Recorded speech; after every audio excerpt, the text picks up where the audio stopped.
All right, we're going to get started. So good afternoon, and thank you all for joining us for this event. I'm Emily Brash with Smoothstack. I'm the Vice President of Business Development and Strategic Accounts. And we are here to celebrate our milestone for our organization. We've been recognized by the Department of Labor as a registered apprenticeship. So this is our virtual ribbon cutting, and also we're going to have an exciting panel discussion with a couple of partners I want to thank for joining us. Women in Technology, Women in Cybersecurity, ICF, and the Department of Labor, as well as the Fairfax County Economic Development Authority. So our first speaker will be from Women in Technology, Suzanne Porter-Couchet, and she's going to say a few words.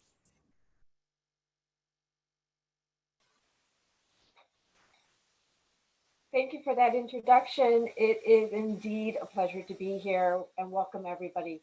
I am the board member at large for executive development with Women in Technology. I want to thank you for joining us. I am very much looking forward to hearing from the panelists because the dramatic shortage of cybersecurity experts is indeed a critical business problem.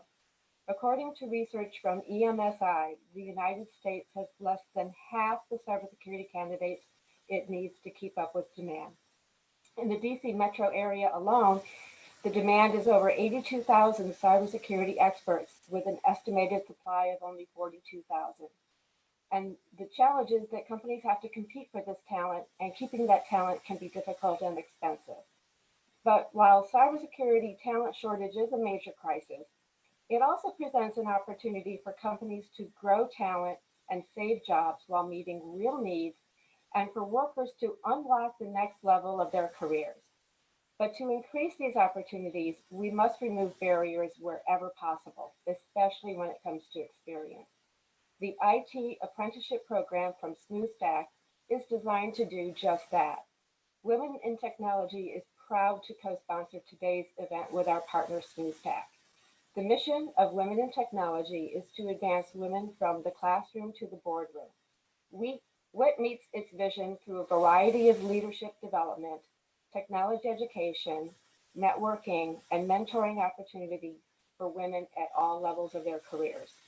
Women are vastly underrepresented in cyber, and this apprenticeship program is exactly the type of boost needed to help women to access these roles while helping organizations to fill these openings with a diverse workforce. And we are honored to be part of such a vital initiative. Thank you again for joining us.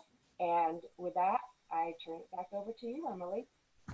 Thank you, Suzanne. I wanted to mention that at the end of this event, I will be sharing information about our career fair that's happening for tomorrow. So if you've joined us, we'd love to have you, check out this panel. We'll send out all the information to register for the career fair tomorrow if you haven't had a chance to do so. So that will be coming. So moving on, I'm going to introduce with Smoothstack, our CEO and co-founder, John Akara, to give our keynote and talk about Smoothstack and how we got here. So thanks, John. Thanks, Emily. Thank you, everyone, for joining today. In regards to our journey, I think it really intertwines with my own personal journey. So if I were to look back, and bear with me, I'm going to take you back to probably like 2006. My background is mainly in the financial services space. In 2006, I was exiting out of a hedge fund called Silver Point Capital and was looking for opportunities to invest in early stage growth companies. One of the companies that I started and ran and still running is Gold Coast, which is an IT solutions organization. We mainly focus in distributed computing, mobility, cloud-related services. While running this, one of the first challenges that we started seeing growing over the years was the lack of access of good talent. We had a lot of job requisitions, but we didn't have good talent to kind of cater to and meet those needs. When we did a deep dive into this, what we started recognizing very soon was technology was moving and changing very fast. Companies were really on the bleeding edge of embracing new technologies and new frameworks, but there was always a step or a lag for talent in regards to catering or supplying to that need. To kind of do a deep dive, if you think of traditional hiring, it's very antiquated. So let's say you're an IT employer and you had a job requisition. There's probably two main ways for you to fulfill it. One, you could work with your internal recruiting arm, or you could work with an external supplier. The problem with both these approaches is, irrespective of whichever path that you took, everyone's looking in that same pool of talent that's available in the marketplace at that moment of time. So let's say, you found a developer, probably, let's say 3 to 5 years of experience. One, you might have some of the technical specifications that you're looking for in that person, but not all. Secondly, you're dependent on that resume that that individual provides to equate his or her skills in regards to what's available in the market in comparison to his skill set, how successful has that individual been in his job, or what were his true roles and responsibilities within that job. So, that obviously makes things very difficult, right? And now adding to that, most hiring decisions are made based on, let's say, 1 or 2 interactions. You'd have probably a coding assessment followed by an in-person interview. The challenge with that now is there's a lot of bias that can come into those type of decisions. So to name the types of biases, think of like experience bias, education bias, affinity bias of wanting to hire someone like yourself. Now, the natural evolution of the industry to kind of cater to some of these needs was, especially in regards to the talent shortage, was boot camps. Now, boot camps kind of met a very necessary role at that point, which was building talent, especially in these nascent cutting edge technologies that were hard to fill. Seems like a great solution. The problem with boot camps, though, is really two-faceted. One being, most boot camps really work on a pay-to-play model. When I say a pay-to-play model, what I mean is you need to pay to have access to that boot camp. So thereby you're vetting this whole pool of people who can't pay to access that boot camp. Now, the biggest fault with a model like this is when the barrier of entry is that high and you're bringing in people on the basis of just their ability to pay, quality standards drop drastically. So it's almost like garbage in, garbage out. The second piece being that even Suzanne kind of touched on earlier is employers were looking for people with experience. So when people come out of boot camps, employers aren't able to quantify what these folks are able or capable of doing, which in turn leads to a lot of these folks having incurred debt or paid all this money to join a boot camp, really not being able to get something out of it. So when we looked at this about 2 years ago, we were like, well, there's two pieces of this that we need to solve. One being the employer aspect. And when I say the employer aspect, what I mean is identifying employers that can create that opportunity for resources that can consume them and really partnering with them by working on the tech stack that they're looking for. And on the other end of the spectrum is really creating a gateway or an avenue where talent was being brought in without any type of barrier. Think of like a merit-driven society, or actually a meritocracy. So that's kind of how Smoothstack first got started. Now you bring both these pillars together, create an immersive training model where you're cultivating and furthering the talent using AI and data science by vetting talent when they're applying to your program, and rather than quantifying their skill set based on a resume, really quantifying their skills on their technical capabilities or prowess. And then using those particular data points in their development and providing that to employers. So an employer is not making a decision based on 1 or 2 interactions, but rather on a whole body of work on an individual's capability set.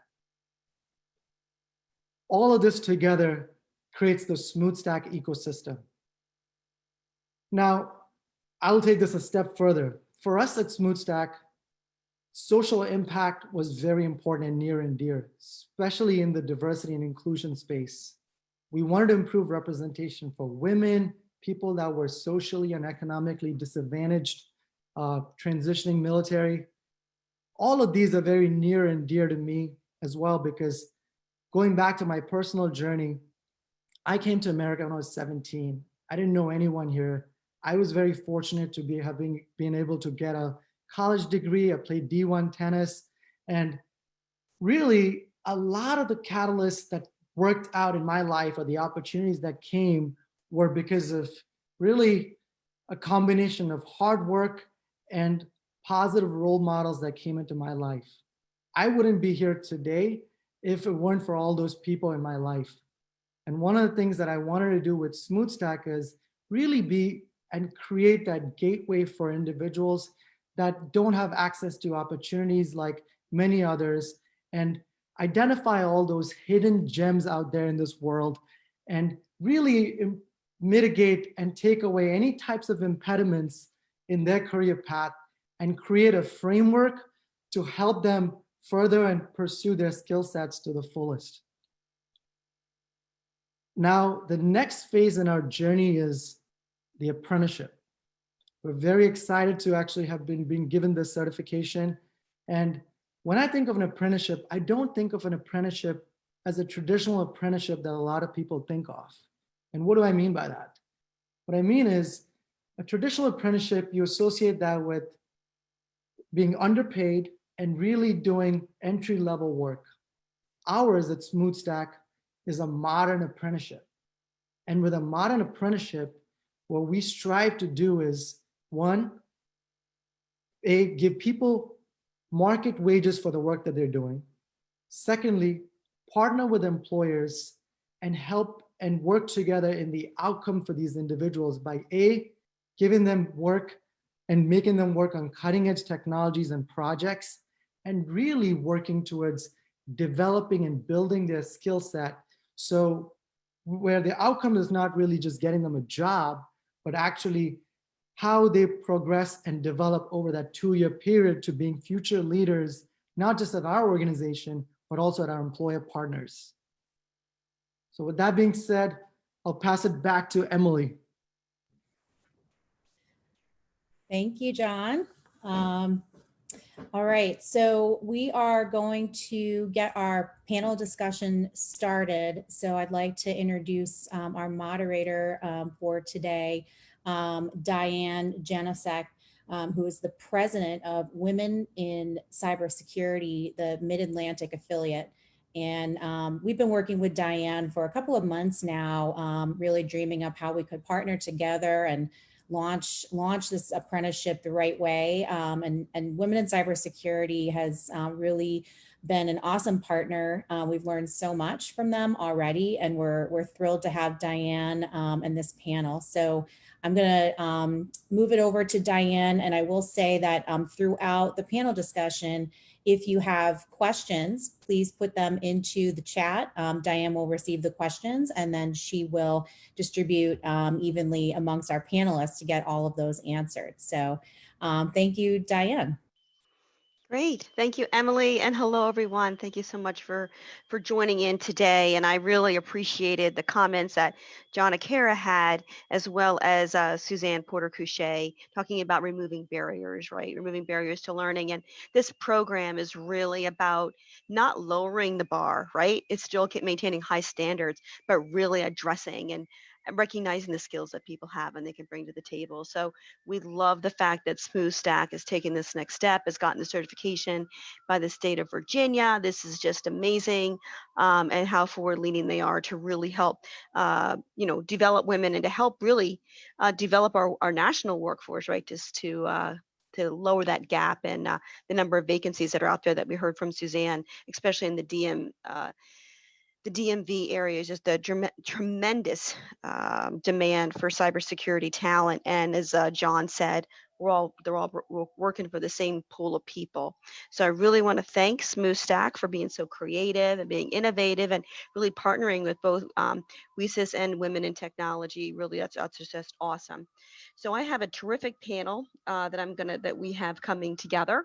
I also want to make sure I thanked Emily and Martha for pulling us together, as well as my officers, and Dr. Amelia Eswick, Raquel James, our legal advisor, Krista Archibald, and then of course, Nakia, who's on the panel.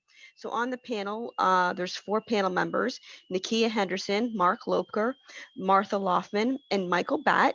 And I'm going to actually ask them all to just do a quick introductions of themselves, because I'll never be able to get it all right, because they're all incredibly talented and passionate and they love what they do. And so we're happy to have them here. So I'll start with Nakia, and she can do a quick introduction, and then I'll go down the road. Thanks, Diane. I appreciate you passing the mic this way. Emily, want to say thank you all as well. And to all the participants that are on the line, welcome. We are definitely looking forward to today's partnership dialogue and just learning how we can expand the pipeline of women in cybersecurity and that talent pool. As Diane mentioned, my name is Nakia Henderson. I am one of the founding members of the WeSys Mid-Atlantic affiliate chapter. And our chapter is committed to helping women professionals and college students that are interested in getting into cybersecurity. So being a part of that board for the past 2 years and really growing that talent pool and teaching not only the soft skills, but the hard skills that are necessary to strive and survive in this environment and in this industry is what we're passionate about. During the day, my 9 to 5, I am a government employee, and in that capacity, I work as a Scrum champion, ensuring the integrity of the supply chain within federal acquisitions, as well as I am a cyber acquisitions subject matter expert. And my goal is to help agencies get the resources and products that they need as it pertains to cyber. So the infrastructure, the people, the laptops, the computers, the servers, the networks, everything that it takes to have a thriving cyber ecosystem within their agencies. And so thanks again. I look forward to the questions, to answering more questions, and joining my panelists as we bring a dynamic discussion to you guys today.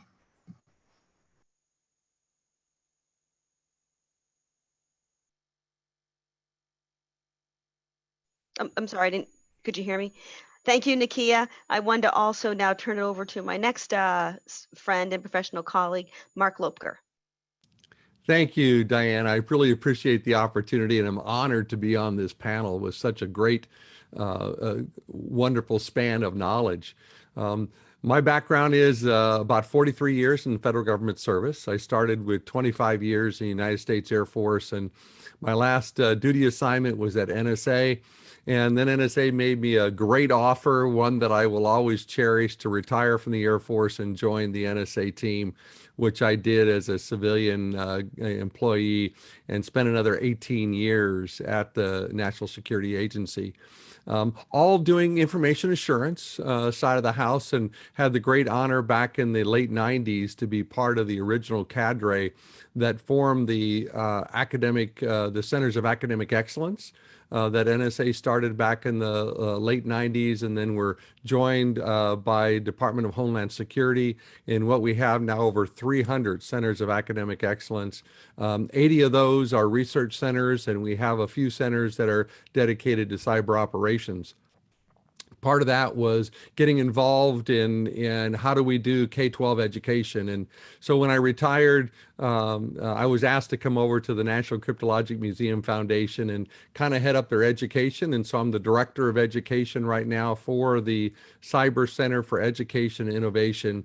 And we're focused on the K-12 aspect of the problem, as NSA and DHS has the university level well in hand. We've got a lot of work to do in K-12, and I'm excited to do that work, excited to work with our good friends at NICE, with the NICE K-12, and with our folks down at CISA, with CyberOrg, and all the great work that's being done. So I'm very anxious to be on this panel and share that progress and stimulate some conversation. I think we have a lot of work still in front of us. So I look forward to that conversation in a few minutes. Thanks, Diane. Oh, thank you, Mark. And for our third person who's just as equally passionate as Mark and Nakia is Martha Loftman. Martha? Hi, thank you. I am actually completely non-technical, so a little bit different than other people on the panel. I'm a workforce professional, so I do workforce development to help to create workforce programs like apprenticeships. I started off my journey as a counselor doing behavior modification, social work, women's counseling. And then my husband, who was in special operations, was severely wounded. And we spent the next decade really having a hard time getting him to transition into employment. That's really when I learned how important a quality employment program really is for every individual and their families and their community. So I went back to school and got graduate degrees in organizational psychology and industrial psychometrics.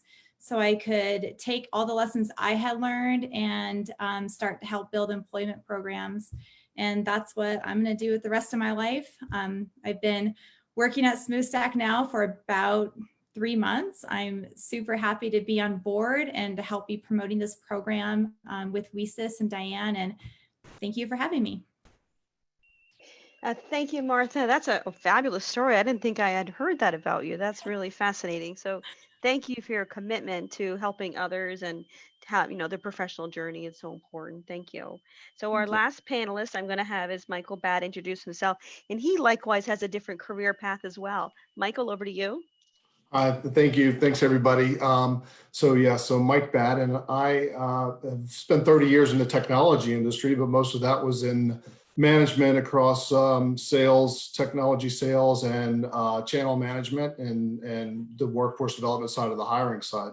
The last 23 of that at Microsoft, and coincidentally has a huge presence here in the Northern Virginia region and growing it by another 1,500 over the next few years. And so after retiring from technology after 30 years, I joined Fairfax County Economic Development Authority here, which is the largest county here in the DC metro area in Northern Virginia, where there is a tech talent shortage. And the county launched a talent initiative program, and I am the director of that talent initiative program to help connect folks looking for work with the 38,000 plus jobs available right now, even in the middle of COVID, primarily in the tech industry across Fairfax County. You take that to Northern Virginia, in this region of 6 million people, just in the Northern Virginia region, it's close to 60,000 people. So great opportunity here. Great. Thank you, Mike. I really appreciate that, especially you saying about the tech talent shortage in the area. I think people have heard, the DC area is, just an amazing amount of opportunity. A lot of critical infrastructure is based out of this area as well. And they call it the cyber corridor. And that's where it's the same path from Richmond up to Philadelphia, really a little bit past Baltimore, is where they have a lot of cyber jobs and a lot of cyber technology companies.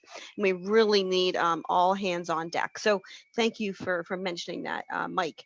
So over to the panel. So I believe Emily mentioned in the beginning, and I think maybe someone put in the chat as well, feel free to put your questions in the Q&A. I have 4 questions that I'm going to be asking the panelists, and then we'll have time for open Q&A. So you'll hear me mention the question, then I'll call out the panelists, and then we'll go to open Q&A as well. So you guys ready to go? All ready. Okay. Yay. Great. Okay. So this question is actually going to be for Mark Lopker and Martha Loftman. So here's the question for you. For years now, the cyber workforce shortage has been a hot topic, right? We just keep hearing about it over and over again. And when are we going to actually do something about it? So, and we also heard, in the beginning, we heard about the classroom to the boardroom from Women in Technology, and WESIS really helping people go all the way through. So so everyone's interested, everyone wants to help, right? So why do you think, we'll go have Mark go first and then Martha, why do you think there's a shortage and why haven't we been able to solve this problem earlier? Mark? Thanks, Diane. I think that is such a relevant question at this point in time in our history. As most of us know, if you go to cyberseek.org, which is run by NIST, so it's a government agency, et cetera, and there's a lot of people who claim, millions of job openings, but I like to go to NIST site, and they have over 500,000 openings right now in cyber. And we've been doing this for a while. I mean, the cyber centers of excellence have been there since the late 90s. So it's not that we don't have the educational domain to instruct and provide this. I think the challenge we're having is twofold. First, it's getting to the masses. There are over 130,000 K-12 schools. Very few of those schools have computer science, let alone cybersecurity curricula. It's not a fundamental requirement in our education system today to teach that particular topic. It's electives in many cases. There's AP courses already out there on computer science, and many of those have some cybersecurity modules embedded. But it's not a fundamental requirement of our society here in the United States in our educational domain. We have lots of requirements for math, sciences, STEM, good topics out there that flow into other career professions that are well known. So cybersecurity is not a well-known profession. Many times when we at the CCEI, when we go out and go into a classroom through our NEPRS tool, I get lots of blank stares on what cybersecurity professionals do, and they are just overwhelmed by the broad categories that are available in cybersecurity. And you can find that in the NICE cybersecurity workforce framework, where it talks about all of those different jobs. So we don't have a robust K-12 educational system to bring it to the masses. Now, it doesn't mean that isn't good work happening. Obviously, there's a lot of good stuff out there. The CCEI just completed in-classroom materials, and Texas is doing great work, Colorado, Florida, here in Maryland. So a lot of states, Michigan, are doing excellent work, but it's pockets, it's small pockets. We're getting to thousands of kids. We need to get to millions of kids. And that's the big problem. We're not getting to the masses. Thank you, Mark. I really appreciate that. So the cybersecurity pipeline issue is an issue that we're trying to work with, and providing more educational tools, lower, on the lower grades, as well as providing the teachers the tools. That's really one part of the equation. So thank you for everything you're doing to provide those educational tools. I think the other avenue is the cross training, and taking adults that are currently working and cross training them and giving them opportunities to come into the field. So Martha, over to you. What are your ideas about why we weren't able to solve the problem earlier, and how do you think this effort is really going to help that for folks that are trying to cross train into this field? Yeah, so I really think that the problem we can look at from both like the applicant and from an industry perspective. And so I think, just to kind of add to what Mark was saying, I think, applicants, potential talent pools, they don't understand even what cybersecurity is. And I think that they think that that's a job, right? Not like a whole entire industry. And those of us that, work within cybersecurity, we know that it's an industry all the way from completely non-technical jobs all the way up to highly technical. And when I speak to people, especially kids, I try to get them to understand it, and I try to relate it to healthcare, the difference between somebody in medical bill processing versus a brain surgeon versus a dentist. There's all kinds of roles and jobs in cybersecurity. So it's really not a matter of, is it not for you? It's a matter of which role is it in cybersecurity for you. So I would say that's one thing, is more that general population, connecting to them, which, where it's a pretty new industry. So we're really not there yet. We haven't saturated that information to the market yet. And then from the industry side of things, I think that we really cross industry, cross verticals. We haven't historically had consistency in our job applications or requirements and those entry points, which, I know we're probably all very familiar with NICE and the different working groups on NICE and the NICE framework. So that has been a huge lift that the government and industry have come together and have been working on. And I feel like we've made so much traction, but there's just a lot more to go, not only on having consistency in those job roles, and the entry points, but then also like hiring methodologies and selection process too. So looking at, merit-based selection. I've worked with, organizations in the past that say, oh, Martha, we love your program. We love apprenticeships, but we don't have a job rec number for apprenticeships. And therefore we can't hire somebody in an apprenticeship, or we really want to hire this person and they're absolutely perfect, but they're missing this one certification that we don't need, but it's written in the job rec, so they have to have it. And so I think that, we're all coming to a point where we're all just shaking our head going, okay, we have to be a little bit more nimble and use a little bit more common sense here. So we're not putting ourselves into this national crisis mode that we're all really working hard to try to prevent. Yeah. Well, thank you for that. You've definitely hit the nail on the head in terms of the requirements are also usually more complex than they need to be when we really should be focusing on what skills they have. So thank you for that, Martha. So the next question is actually going to be for Nakia. So it talks about the NICE framework. For people that may not, Nakia, can you just go on mute for just 1 second while we finish the question? Thanks. Okay. Thank you. So the NICE framework, for folks that may not be aware of that, NICE is the National Initiative for Cybersecurity Education. That's actually out of NIST, which is part of the Department of Commerce. For folks who may be wondering why Department of Commerce, you can imagine, right? Our whole country rests upon a digital infrastructure in order to conduct commerce safely across geographic, without geographic boundaries. So with that, Department of Commerce put out this framework, which Nakia is aware of. And now the new good thing about it is they're finally coming up to, the 21st century here and saying not all jobs need 4-year degrees. What Martha was saying, not all jobs need all of these other things. There was even an executive order recently saying, hey, we got to modernize the federal hiring. And Nakia is really well versed in that space. We got to change some of these job requirements and, downgrade the requirements. It's not downgrading the intellectual capacity that you need. It's almost on this paper, it's almost a bar that's almost too high. So Nakia, the question for you is, a lot of the universities are still in the 4-year, the traditional programs. And do you have any ideas about what could happen to bridge this gap so that people no longer are thinking you need to have all of this education or credentialing to actually do the job? Have you have any successes you want to share with that, or any ideas that you have in that regard?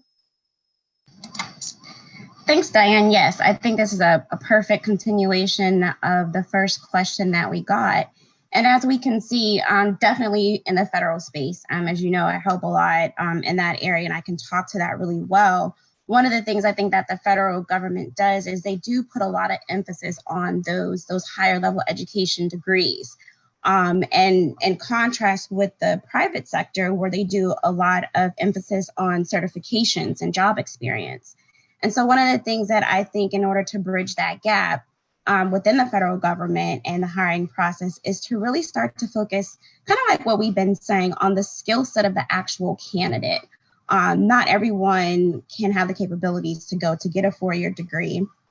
And in order to increase the diversity within the cybersecurity environment, we have to take that into consideration, that you may have a lot of talent that you're not going to find at your college and universities. You're going to find this talent who has grown up in an environment in front of a computer or an iPad or a phone and a laptop, and they don't even necessarily need the 4-year college textbook education to learn the skill set that you're looking for. Within the federal government, even hiring at the junior high and high school level, starting to engage and talk to those and do some shadowing and internships with those type of populations are really good to really help attain and attract that talent that we're looking for. In addition to, I always say, start them young. If you can help grow that talent from conception and plant those seeds early, like Martha said, they don't even realize that cybersecurity is an industry that they can tap into. So bringing that awareness, bringing that insight to cybersecurity early, but also being able to recognize that a 4-year degree may not yield you the ideal candidate that you're looking for. And the ideal candidate being one that's holistic, but that has those technical and soft skills to perform the jobs. And then another aspect that I've seen is within HR divisions and some agencies within the federal government, as the requirements for talent and resources coming from the actual business lines and program offices, the HR specialist may not necessarily understand the skill set that's required to do the job. They may not understand the IT technical terms that a SOC analyst may need to come with, or even what goes on in a SOC, Security Operations Center, for those that are on the phone. So I think it also starts with training the HR professionals and inside of the HR organization, and actually educating them on what does it mean to fulfill a cybersecurity role? What is a cybersecurity specialist? What does cybersecurity do? How is that different from an IT specialist per se, or is it different? But also helping them see, tying it back to the NICE framework, how you can bridge that crosswalk of someone who has these skill sets and how that can match up with the job that they're recruiting for. Great. That was terrific, Nakia. I really, really appreciate that thorough answer. I really love what you had to say about the multi-talented folks that the young kids coming up these days are just so incredibly talented. I went to a Gen Cyber camp. It's actually hosted, I believe, out of Anne Arundel Community College. It was the first day of the week, and he had the young boy that was there had already completed the whole assignment. They didn't know what to do with him. I met his mother. She said, I can't keep him busy. So I think what it is some of they're so intuitive. They've been so exposed to so much, and there's multiple things that they're interested in. And so that's what I like about the cybersecurity. It's really very broad. Like Martha was saying, how it's like she was mentioning it, the analogy to healthcare. I often think of it as building a house. You need someone that does perimeter defense. You need to have someone that does the operational technology and understanding how everything's connected in the house. There's so many analogies, but someone doesn't always think it through that way. So thank you, Nakia. I also noticed on the participants, we actually have a lot of our academic partners on the phone. I see on the call here that are really helping students today get jobs in cybersecurity. So many of them recognize the need to change the curriculum they have and give more hands-on education. There's University of Maryland Global Campus, Excelsior University, Prince George's Community College. I also saw University of Maryland, UMBC is on there. A lot of university students and professors on the line. So really value all the roles that they're doing and that they're playing to increase the number of students that are out there. So thank you, Nakia. So the next question that we have will actually be we're going to have Mike Batt go first, then Mark Lopker, then Martha Loftman. And we've been talking about this all the way through, but if you could add something a little bit more, particularly on this one, that'd be great to elaborate on the topic. The question is, the apprenticeship model has been presented as an alternative pathway for cyber. And we heard John in the beginning talk about how this particular effort's a little bit different because it's got the immersive training model, but it has market wages, right? And they're training to the skills that the employers are looking for. It really is a different model. And they're really trying to empower the individuals coming through that are looking for positions. So the question is, first Mike, then Mark, then Martha. What do you like about this model, and what do you see as potential barriers and opportunities? I think the first thing for, what do I like about the model? Coming from industry and the corporate world, I know that there's, like we've been talking about, there's so many openings out there for companies at all levels to be able to hire rapidly through an apprenticeship program like Smoothstack is just an amazing opportunity. It helps when companies win contracts with the federal government or other contracts they might win to rapidly to fill the roles that they need to deliver against that contract around cyber. And I say, where do we see potential barriers? Those barriers are, companies might be apprehensive. They might say, well, I don't know if that apprentice is going to represent me in our company the way we need in front of the client. And what I would say to that is, in the role that I have and the network I have, I've already reached out to many of those companies, very large companies like Accenture and others that are already working with Smoothstack.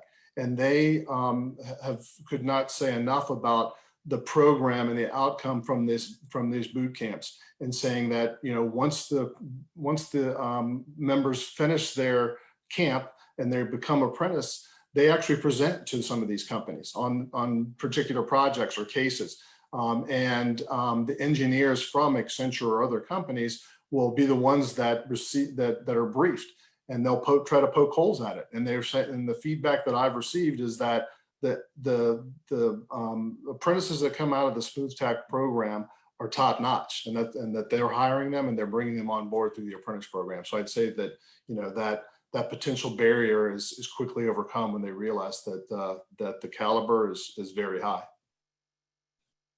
Great, thank you, Mike. I agree with you. They're selective, and so the caliber is high, and the training is really, really good. So I'm going to turn it over now to Mark and then Martha. But there was a question that maybe Mark and Martha can incorporate as they answer the question. The question is on the Q&A from two different folks was, this effort, is it incorporating the DoD Skill Bridge program? And if not, does it incorporate opportunities for military veterans and military spouses? And I know, Martha, you can definitely answer that one with your focus as well in the military. And then also it did ask how it's leveraging the NICE framework as part of the apprentice program. And I know, Mark, you also are really familiar with that piece of it. So maybe, Mark, if you could answer that question, and Martha, you could answer the first question when you're both going. Thanks. Thanks, Diane. Yeah, I'd be happy to address that. I'll let Martha talk about what Smoothstack is doing on that. But the NICE framework, I think, is just make a short comment on the workforce framework. It has provided us the common taxonomy that we can now begin to discuss this profession. It's been a long time coming. It's been out there for a while. I know Rodney and his gang are doing a great job. They're going through a revision right now. I think it's posted for comment for the second revision of the framework. And it provides that opportunity for us to explore the full breadth and be able to share what these jobs are. And I'd like to comment on the apprenticeship and what I think is the strength in the apprenticeship program. Diane, you said it quite well as my fellow panelists have commented. You don't need a college education for all the jobs. And I think the challenge that we have today is, and I love the nursing and the medical analogy. Both of my daughters are nurses, and in getting their degrees, one just got her PhD, which we're really excited about, in nurse anesthetist, and she spent over 2.5 years in internships, apprenticeship, so to speak, and putting people to sleep. And thank goodness she has a 100% rate of waking them up again, which is always good. But she is a practitioner now. When she goes out to a hospital and will be employed as a nurse anesthetist, she on day one can do the job. In cyber, that's not the case. We're providing great knowledge. The universities are doing a great job providing knowledge. Some are providing the competency aspect, but it's not consistent throughout the whole environment. So I think that's where this apprenticeship program really has a lot of value, in especially that bridge from a high school student who may not need to go to college but would love to work in a SOC or a NOC or some other form like that. The apprenticeship gives them that bridge, gives them that opportunity to learn the competency and to be able to then perform, take the knowledge they have, turn it into a competency, and be able to perform. So I think this apprenticeship opportunity is a great value to this whole community. And we need to continue to learn how to exercise this and maybe even use these types of opportunities at the collegiate level so that the graduates begin to have a place to go to gain that competency so they can do the job when they hit the ground running. Great. Thank you, Mark. I think that was really helpful because you say you don't need it for all the jobs. Some jobs, you know, you want to have higher skills. The vice president for the WESIS Mid-Atlantic is Dr. Amelia Eswick. She has got a PhD in computer science. These, you know, some of these jobs do require higher level skills and some of them don't. So it's just a question of, you know, how do you all fit together? And as we know, the cybersecurity field, there's so many different opportunities. Martha, while you answer your question, the additional question that came in is, are international graduate students able to be considered for your program when you answer your question? And I wanted to give a shout out to George Mason University. I didn't call them out, so sorry. So they're on the line as well. So welcome, George Mason University. Over to you, Martha. Thank you. I just want to take a few seconds and just even say what an apprenticeship program even is, because I feel like it can be kind of convoluted when we talk about it. So a Department of Labor apprenticeship program is you register with the Department of Labor and they basically sanction your program saying you check all the boxes. And an apprenticeship program really just has two components. It's on-the-job learning or on-the-job training. So it's a paid job. And then the second part is there's some kind of education or training component. So in apprenticeships, we sometimes refer to this as RTI, related technical instruction. And so there's some kind of education and there's some kind of payment, and you get paid at the skill level you're at. And as you increase in skill and ability, you increase in pay. This really isn't very different from most industries and how it works, right? A lot of our jobs and employers, they have some kind of employment education training that goes along with it. And as you go up in level, you go up in pay. So an apprenticeship is really just a way to organize that and create that pipeline. And so I think how this relates to cyber is, you know, the NICE framework, which we all love. I'm sure we can all at home on Zoom right now, we can all grab our copy of it. I'm sure we all have it printed up. Mine's over there, so I can't grab it right now. It's a great publication, working document that's been in the making for years. And they've gone through and let us know what job roles require degrees and which ones don't. And they've really broken that skill set down to the KSAs, the knowledge, skills, and abilities, which allows us now to create these pathway opportunities, in this case, an apprenticeship, where we can say, okay, what do you need to know? And what do you need to be able to do? And we can take that RTI, that related technical instruction, package it up so it's specifically what you need to be operational on the job, and then place you with an employer opportunity where you make maybe 60-70% of those wages at first, and then you scale up as you gain those other wages. So it's a great way to get in quick to the role and go up quickly. So I will say, and I don't know if I'm like running out of time, if I have like another 30 seconds, but Diane's not stopping me, so I'm gonna keep talking. One pushback that I get on this, I know we're probably all conference junkies. Well, we were last year, this year we're all at home. But one thing I always get, and people will ask me like, well, I've never seen an apprenticeship, a technical apprenticeship, work on a large level. Like we don't have a history of saying, look at this working for training and implementing our technical employment at a huge level. And go ahead and chat and tell me if you think I'm crazy for this, because I have this theory that I've been like putting out there for about a year and no one's called me out on it. So I keep promoting this. But I would say that the Army is an unofficial apprenticeship training and employment model. So what the Army does is they go ahead and they recruit in employment drought areas, and they specifically target diverse populations. Then they go ahead and they give you that aptitude test. Back in the day, this was the ASVAB, right? And they say, okay, you know, you have this high aptitude in these very specific areas. They place you into training. So they take their RTI. Back in the day, I don't know what it's called now. This was AIT, right? They train you and they get you operational at this entry point level. And then you get mentorship. That's your first sergeant maybe, who helped groom you and encouraged you along the way. And as you go up in ranks and you attend those different schools, you go up in pay too. So the military does this for, you know, cyber and satellite and communications. I mean, you name it, they do this across the MOSs. Very, very similar process for construction industry use this. I see that in chats too. Yes, we've seen this in the skilled trades for a long time. And I think all of us are really trying to beat this drum now, saying the new skilled trade is cybersecurity and IT security. And that's what we're trying to get at is, you know, there's this new skilled trade out there. We have this model for it. The Army's done it in a brilliant way. And we're trying to open up those doors. So all those employment drought areas and people that before didn't have the money for these degrees can jump on these opportunities and and build. Or I'm seeing too many chats to read. So That's Diane, okay. So let me just jump in there real quickly. Thank you, Martha. So people are agreeing with you. The interesting part about the cybersecurity field, that is so multifaceted, multidiscipline. You've got the very technical side, even incident response and the SOCs, and then you even have the risk management side and the policy side. So lots of different skills. So I think a lot of people are looking at the complexity of the cyber field has jobs that are appropriate, training that's appropriate through the apprentice program. So I wanted to give a call out to the others in the comment section that IBM also does apprentice program.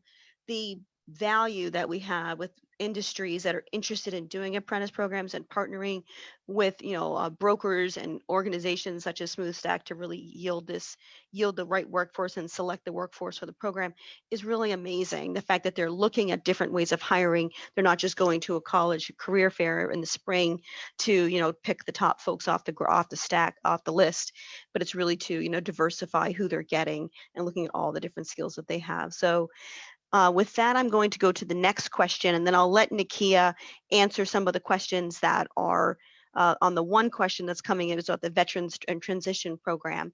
The Veterans Transition Program, Nakia can just mention real briefly, and then there's a link that you can provide in the chat.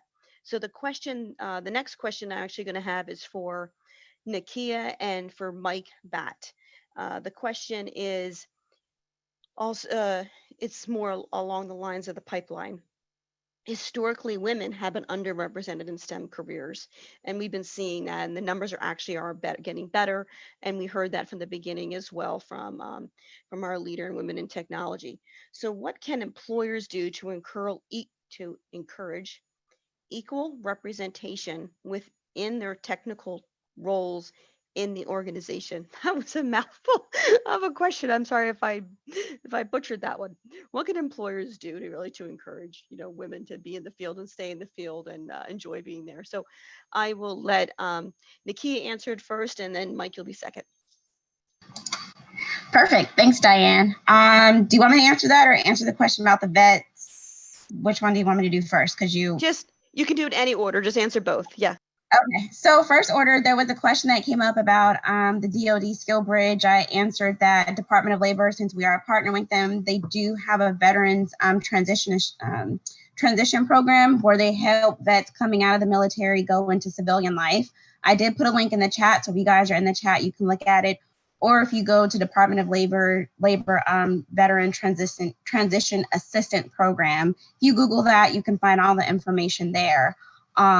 Now, to answer the question, and how do we get more women into the STEM field, and how do companies and organizations help the women that are already there, maybe mid-career, senior level career, or even, entry level as they're coming into your organization? If you are an employer on this call, some of the things that I have found and have heard and have learned to be really successful is to create an environment that fosters women enrichment. To give them opportunities to participate on special projects that you may not see a woman that's on that project team, to reach back and see what skill set you have, and to really encourage them to kind of think outside the box. If they're coming up with innovative ideas or ideas that, the company may have never thought about, embrace those ideas, embrace some of the refreshness that's being brought to the table.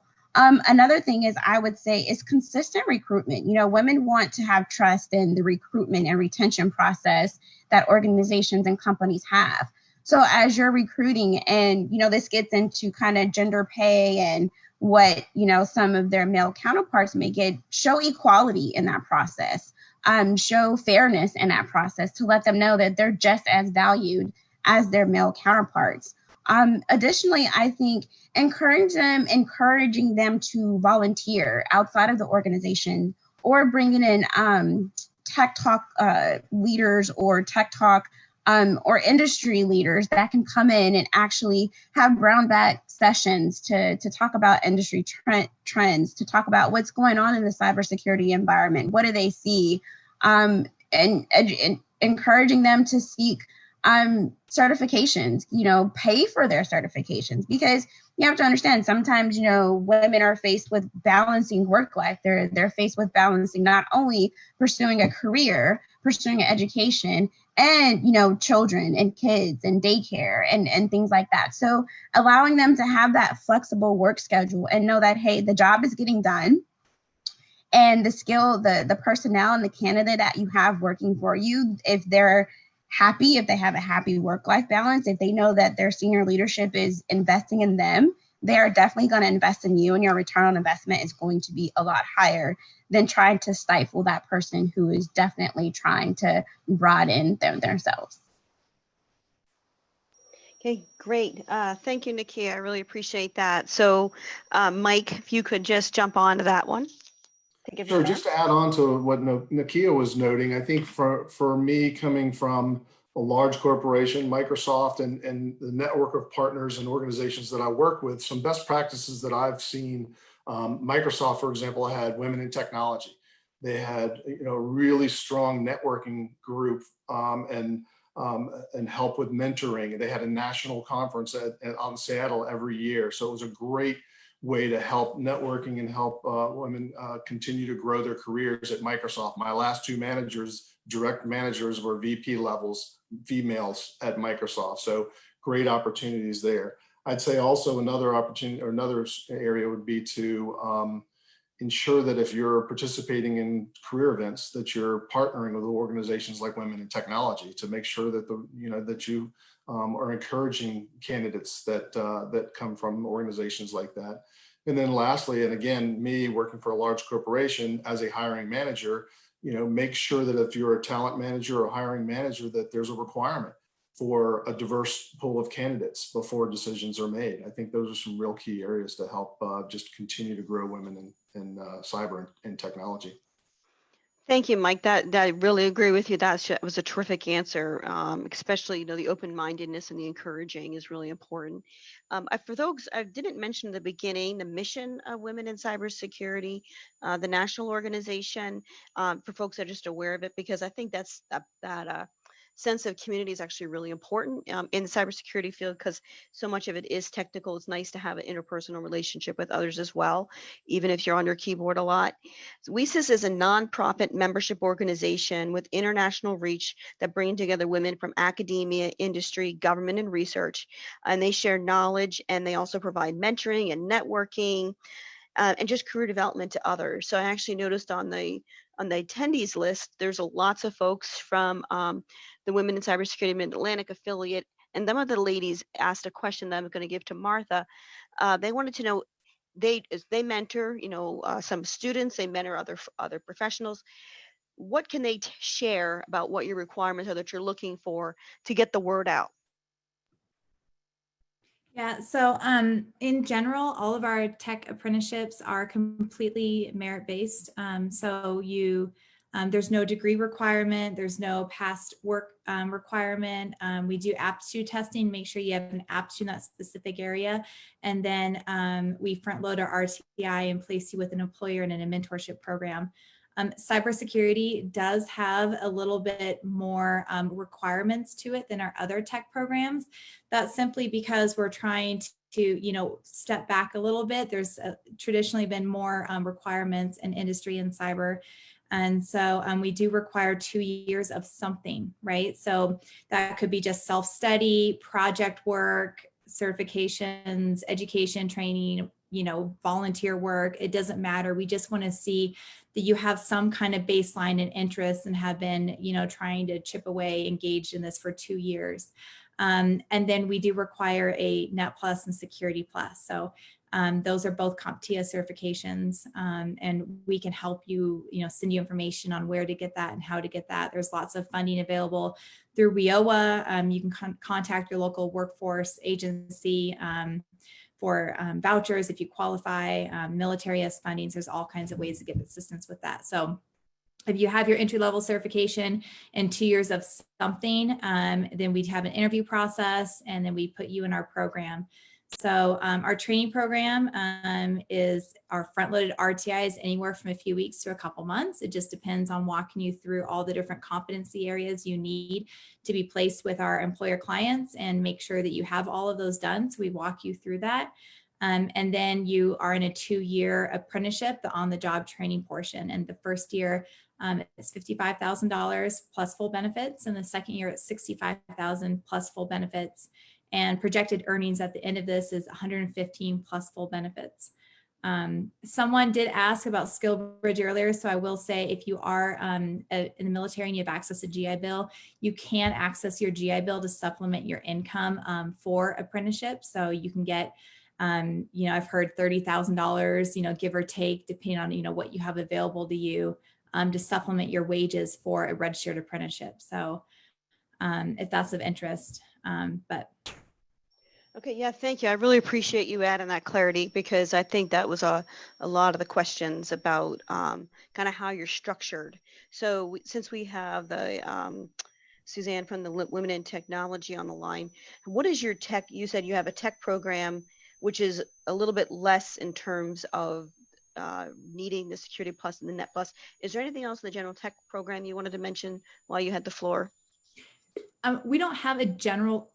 Sorry, you're talking to Suzanne or me? No, you. I'm sorry. You, Martha. Sorry. Okay.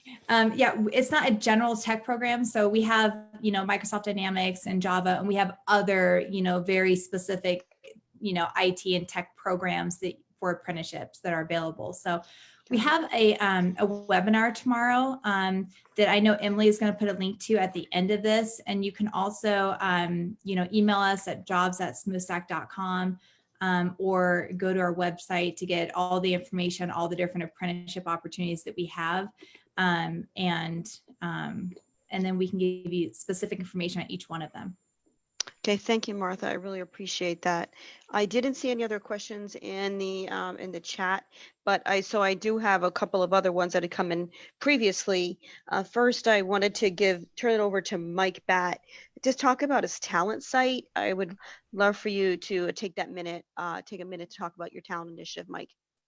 Sure. So again, Fairfax County, sitting here in Northern Virginia, part of the Washington, D.C. metro area. It's the largest county in the area. And so the county has invested in a talent initiative program and has just launched a program. I think Emily's going to show the link at the end, but it's workinnorthernvirginia.com. And basically what we're doing is engaging all the corporations that are here, both small women and minority owned companies, all the way up through the big Fortune 500s, of which there's 11 sitting here. And, you name the tech company, they're here too, with mainly their public sector presence, but a lot of them. And so the talent initiative site is to help you with finding those jobs, connecting you with those companies. There's all kinds of great tools on there for cost of living, pricing calculators, finding your neighborhoods in the community here that you might be interested in living in, and lots of other really good information to help you with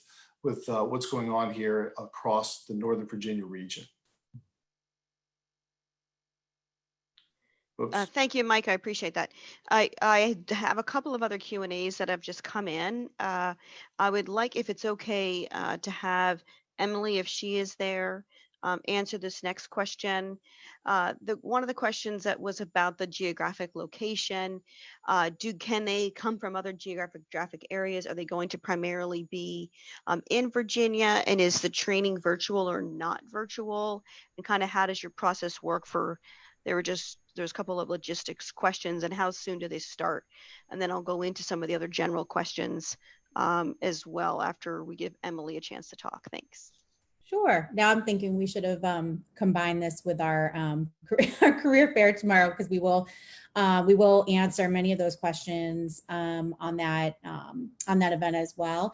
So in terms of geography, I have to say that because of COVID, what was something that seemed possibly devastating to bring our program remote, we were concerned about doing that. We went ahead and kind of had our hand forced, and we've brought our entire program remote, and it's actually been running really great. And so because of this, I think it's opened up opportunities for us to reach candidates to come into our apprenticeship that may not have been able to travel to Fairfax to participate. So when we started doing this, the model was once we hired you into the apprenticeship, we would relocate everyone if they were not local to the Fairfax area. Come to Fairfax, put everyone up in corporate housing, and have this really immersive program in our facility in Fairfax, which is great. And it gives all of the apprentices an opportunity to build relationships with each other. People are roommates, they're living together over 14 to 16 weeks and really forming great bonds, and then kind of traveling out and working with some of our employer partners. So that, in the future, once, we're able to do more in person, we will absolutely bring the in-person, training back to Fairfax. But I believe that we will continue to also run our programs remotely. So that hopefully that answers the first question. So there'll be both options. And then in addition to that, depending on what the opportunity is, we have employers that are interested in bringing in talent from a particular geographical area. So, if we had an employer, say in Hartford, Connecticut, who had a need for resources for their team to be located in Hartford, we can work with local schools, military installations, what have you, to find talent that's already there. So they don't necessarily need to relocate. Then there's also opportunity for individuals who are open to relocation to come and relocate to that area. So a lot of flexibility. In addition, many of our employer partners have also moved that on-the-job experience fully remote too. So there's definitely been opportunities for our apprentice to do this whole program from home. And it's actually been working out really great. And I think it's a testament to our trainers, to the employers who've been very engaged. And then also, most importantly, to the participants in our program for just, stepping up to the plate and doing, what was needed to get through this remotely. So we're really proud of that. And we're really excited for, some of our new participants, coming away from this event. Yeah, thank you so much, Emily, for sharing that. I think that was a big question for a lot of folks. And it's amazing seeing how much that's out there on virtual onboarding, companies bringing people on board completely virtual. It's a whole new experience. And you see all these lessons learned, like, wow, this is actually working. And this is things that people never thought was possible. We're in a whole new paradigm, especially in the educational area. So one of the questions that we actually have is from Dr. Palin from University of Maryland Global Campus, expert in her own domain for sure in the cybersecurity field. So I'm going to have Mark Lopker answer her question. Hey, thanks a lot, Diane. One of the questions that Lois asked was that she agreed that some jobs, really don't need degrees, but that did we feel that limited that person's ability for advancement up the ladder in the future?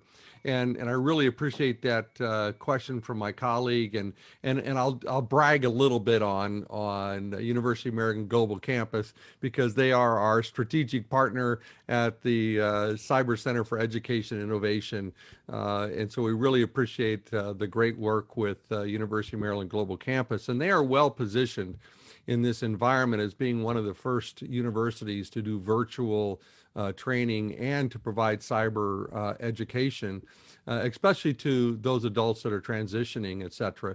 And so I think one of the examples that I can just give from the National Security Agency when I was there for my over 20 some odd years, we had a program called 2020, and just one of the many, to where an employee would work 20 hours and go to school 20 hours to get their advanced degrees. So I think a lot of government agencies do that, and Michael, I'm sure industry does that as well, that if we can get an energetic high school graduate in who's got the certificates, goes through an apprenticeship program, becomes a practitioner, starts working, etc., proves themselves as a value employee to whatever entity they are a part of. I'm sure those corporations, I know we have it in the government, have academic programs that can give that student the opportunity, or give that employee the opportunity to get advanced degrees to move up the ladder. because once you get them inside, you've got a lot invested in this person. And so it's less expensive to help that person get the advanced degrees, to do the advanced work from the inside, because you already know that they've got a good work history.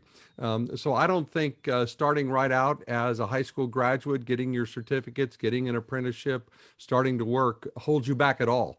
I think that there are many opportunities to continue education and seek those other jobs within the cyber environment. Yeah, thank you, Mark, for sharing that. And I think we all used to know about what they used to call, the VOTech track in high school, and a lot of schools are bringing that back. So now the Department of Education is actually creating that within the local high schools across the country. They're pairing up with centers of academic excellence and actually starting the younger students to actually go into a cyber tech track, not using that VOTech track because it sounded different. So it doesn't sound. For some reason, it doesn't sound as sexy for what people are looking for, but it's really great the way that the country is trying to evolve to the needs that are there for our economic security of our country. So I wanted to go back to, if I could, Martha or Emily. We still have a number of questions in the Q&A. As you know, a lot of the students in the United States are international students. They also graduate students, and some are from Canada. So they just wanted to know, is there any impediments in your space in that regard? To answer that question, this Smoothstack program is really driven by employers. So the requirements that we have for, your citizenship status, your previous experience, really everything is driven by the employers that we work with. And so for the employers that have opportunities for international students, for, people from different backgrounds, the program is open. So it is open to all. And that's I think a common, kind of question that we get when we have different requirements for different jobs and different cohorts. It's because all of these cohorts are, driven by that employer need and specified, based on the skills that they need and the requirements that they have. So for example, when we have employers with opportunities requiring security clearances and things like that, right? That puts limitations on who would be in that cohort. But the general answer is open to all, depending on which cohort and which employer. Great. And then just following up, does the Department of Labor or the state of Virginia require them to be a resident of Virginia or a U.S. national? Do you know if that's, a U.S. citizen? Was that a requirement? Sorry. I don't understand the question. Is that to be a part of any apprenticeship program or to ours, or? I don't know. The question says, does the Department of Labor not require U.S. citizenship? The question was not fully there. We would recruit nationwide. So in every state, everywhere we recruit, you don't have to be a resident of a specific state. Okay, thank you for explaining that. Okay. So one other question that we received was, and I don't know, Martha, if you want to answer this question, is about the merit-based aptitude testing. Is there anything that you want to share without revealing, your methods, so that people that are on the line know that, yeah, we should consider this. It's not a scary process. And what are you looking for? I'll let Emily take that one. And if you still want me to speak on Skill Bridge later, I'll grab that one. So to you, Em. Sure.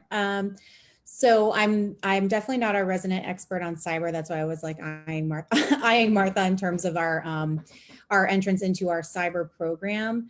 But my answer is actually similar to my previous one, and that this is employer driven. So depending on the skill set that we are, that particular cohort is going through, our testing is really based on that. So we have subject matter experts that are a part of our technical team. And what we do is we'll meet with employers, sit down and really get in depth with them on the technical skills that they are going to be looking for within that cohort. Because the whole purpose of this is not just to put people through 14 weeks, but we want to put people into full-time jobs for the long run. And so when we're testing people and doing different types of aptitude testing, The overarching purpose is to make sure that everyone who comes through that cohort is going to be successful. They're in the right career, and we're not sending them down a pathway that's going to, end up not working out for them because it's such a huge commitment. And so I tend to, I don't want to scare anyone away with our testing, because it will be different depending on what those jobs are, how deep into software engineering they are. Maybe they're more analyst based. Maybe they're more, they're going to be cybersecurity based. So all of that testing will look different. Great, thank you. Emily, while we have you on the line, a question is, how do you do the mentorship so that they, that you stay successful, after they get through and all that? Sure. So our team of trainers is really the first, that first line of mentorship. And so all of our trainers are industry professionals, and they actually work with our apprentices on the side, right? So they're really, really passionate about what they do, and they're bringing their industry expertise in every day, and helping to, create opportunities and truly be mentors, right, for our apprentices. Once they're deployed on the job, they have a couple of different opportunities for support. One of the things that's happened really organically is that our cohorts that go through the program together are actually supporting and mentoring each other. They have spent 14 to 16 weeks together going through a lot of different projects and problem solving, and they built relationships with each other in a level of trust where they're able to, go back, and if they're, struggling with a particular problem, trying to learn a new technology, they're first leaning on each other as a team, which creates a lot of efficiency for the employer and then also for that individual. And then our more formalized approach to mentorship is we pair people up with more senior level individuals who are a part of our full-time staff. So people with more years of experience that are working out at these employer partners who have a similar technology background. We're pairing people up with mentors. And then we have our training staff and delivery team is doing 90-day check-ins really to gauge, where are you struggling? Where do you need help? And what resources can we get you to continue to upskill you and continue to kind of advance you beyond, just where we left you at 14 weeks. Technology changes really fast. And for, some of our developers and our analysts that are coming through these programs, they're getting thrown new projects and new challenges every day that they've never seen before. And so we want to give them every resource possible, because they don't have, 5-10 years of previous experience to rely on. We're giving them a lot of additional support to make sure that they're successful. Great. Thank you, Emily. I wanted to turn the next question over to Mike. Mike, from your perspective, have you seen that model work then with the mentoring and then just really helping people be successful all the way through it? I just wonder if you wanted to elaborate a little bit on that from your perspective.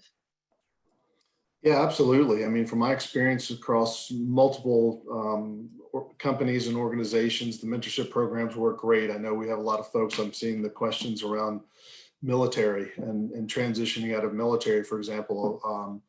Most of the large tech companies and even smaller medium tech companies have mentor programs. They have apprentice or come on board as you're transitioning and spend a couple of months on staff. We did it at Microsoft. Every quarter we would have military that were transitioning or coming for sort of a trial period just to get acquainted to the corporate world.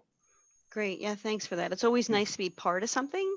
You feel like you want to have that, so that you're working on not just your own professional satisfaction, but which is important, but that you feel like you're doing something that other people understand and value as well. So Nakia, the next question is for you. As I was mentioning, the sense of community. If you could just mention the mentorship and the networking piece of Women in Cybersecurity Mid-Atlantic affiliate, how they could likewise be a community of support for these apprentice professionals. Absolutely. Thanks, Diane. So the WESIS Mid-Atlantic affiliate here in the DMV area, we have a network of mentors that are career professionals that are in cybersecurity. Ranging from entry level to like Diane, who runs shop nationwide, and myself, who's like mid-career level. And one of the things that we like to do is really get to know our mentees and to partner with, what are you all looking to do? Whether it's just, hey, I want to, change my career, or I want to pivot. I want to professionally pivot into cybersecurity. I've been in the finance industry. We have no problem sitting down and doing that crosswalk with the NIST framework to say, these are the skill set that you currently have. These are the skills that you currently do, or look at your resume and really help you find the cyber career, and not just job, because a job is just something that you go to 9 to 5, a cyber career where you're happy, where you are, proud of what the work that you do when you go home. And so our mentor program is really geared to that. Our mentor program is geared to sending the elevator back down and to reaching back to really opening the eyes of those that are in the industry or want to get in the industry, whether bring the awareness so that they know what it is, and also partner them. We have a lot of connections, and our network is vast. And so we're able to reach into some of these companies, or companies will come to us and say, hey, we're looking for this candidate. And we're really good at being able to kind of help with your interview, help with your resume, but just help professionally you gain the confidence to come to the table and speak from an educated position. WICYS Mid-Atlantic, if you go to our website, I'll also drop it in the tab. It's www.wics, I believe I said that right, Diane, midatlantic.org. Okay. WICYSMidAtlantic.org, and you'll find all of our information. We have monthly meetings, and we have no problem just reaching out to us. Thank you, Perf. Thanks, Amelia, to give you guys that mentorship relationship that you're looking for. Right. Thank you, Nakia. I just wanted to mention that was really a lifetime. I think we'd heard it earlier, from the classroom to the boardroom. It's giving people a sense of community all the way through once you get through the program. So I did take a look at, since I'm supposed to be kind of monitoring the chat and the Q&As, Martha's doing a great job going into the chat. There are still some questions in the Q&A that I'm just worried we have not answered. But I actually think we answered most of them going through it. We talked about the graduate students. There was a question about visas. I think the visas is going to be dependent upon the employer, is probably my guess.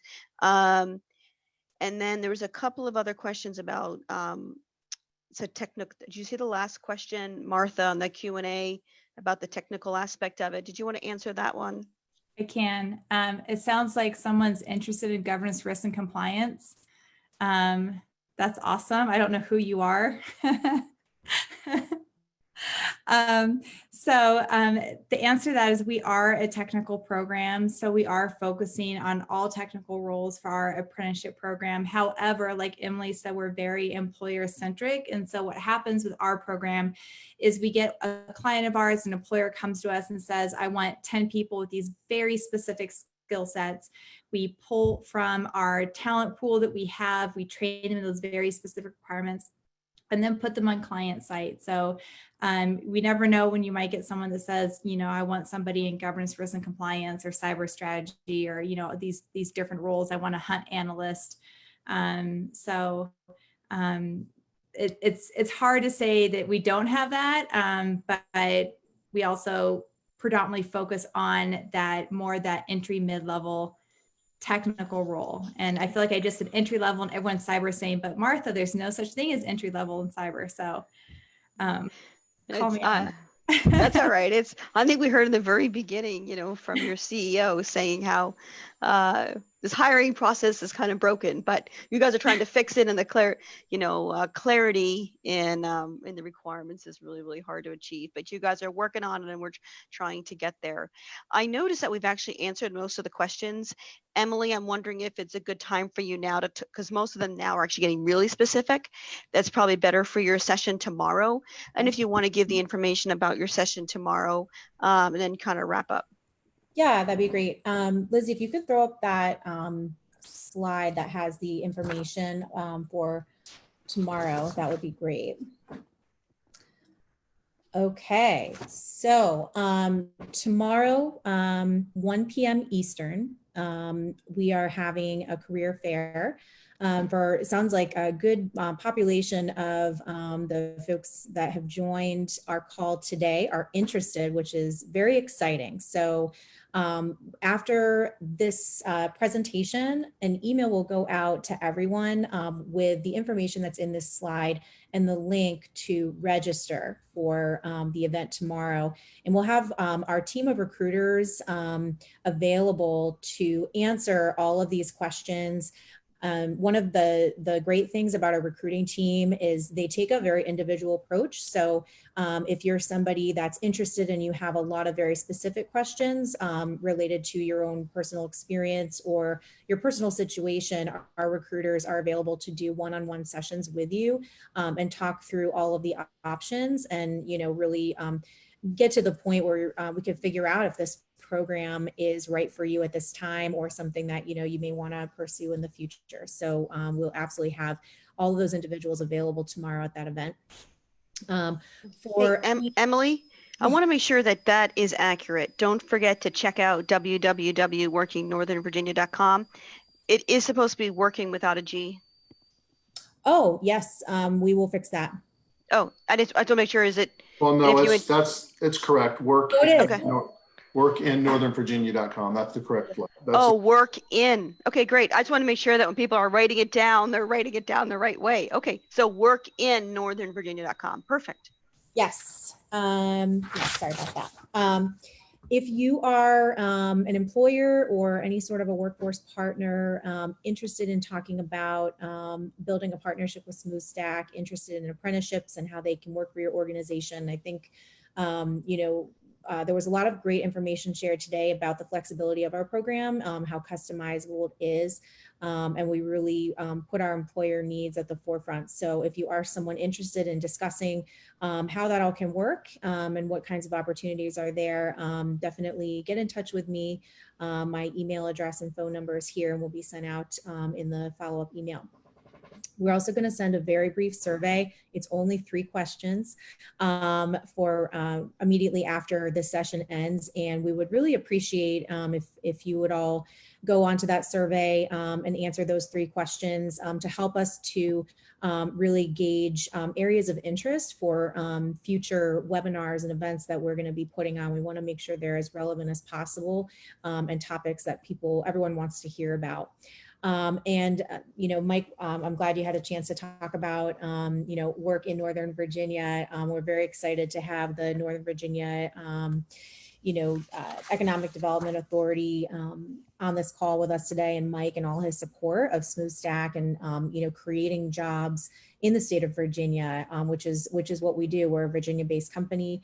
We now have our apprenticeship program. And so every new apprentice that we bring in, whether you're remote or working with us in Fairfax and Virginia, we're building jobs and building talent in the state of Virginia. So I'm really excited to have Mike, you know, and his organization be a part of this.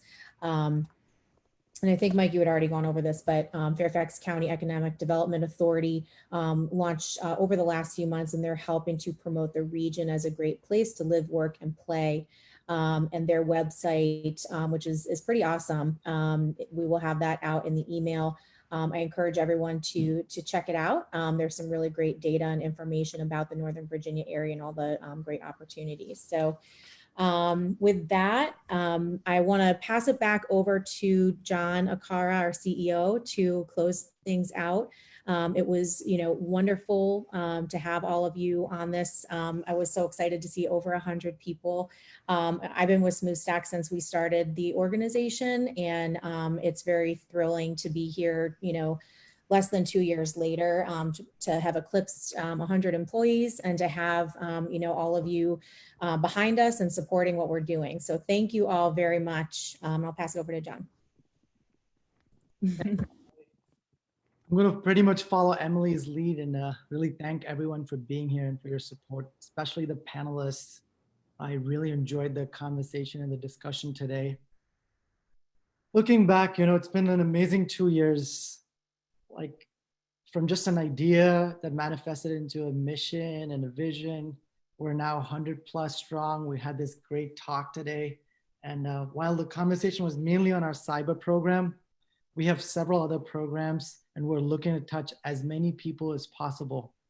So we're looking to scale. We want your continued support. And thanks again for being here today. Thank you.